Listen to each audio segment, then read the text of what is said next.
جوانی رفت و نفهمیدم که زود از کنارم گذشت. دستم پر از آرزو بود ولی جیبم همیشه خالی ماند.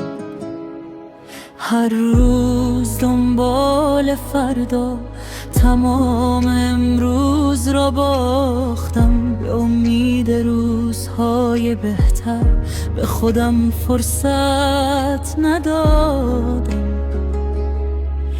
زمان بی صدا از کنارمان گذشت و ما فقط نگاهش کردیم. بهترین زمان همین امروز است، همین نفس، همین ثانیه ها، قبل از آن که دیر شود. زندگی کن با تمام رویاها.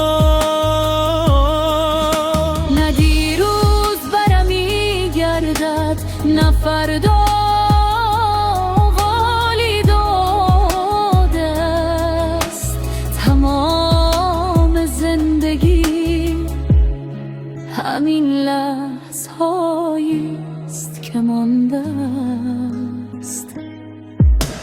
میان سالی رسید آرام با چمدانی از مسئولیت.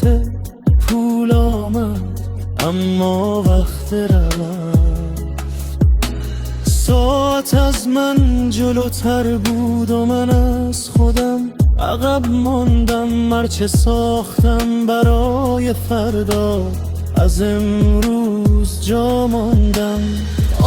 سوی پنجره پیرمردی نشسته بود با فنجانی چای و هزاران خاطره. لبخند زد و گفت اگر دوباره جوان می شدم کمتر می ترسیدم، بیشتر زندگی می کردم.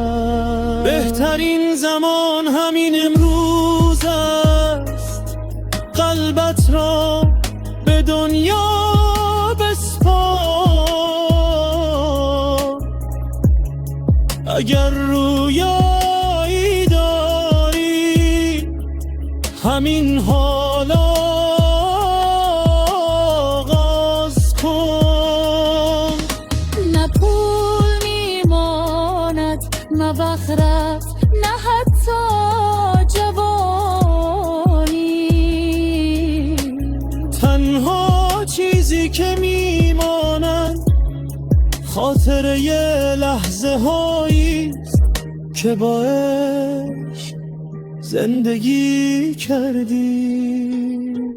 اگر این ترانه را میشنوی فقط یک خواهش دارم، زندگی را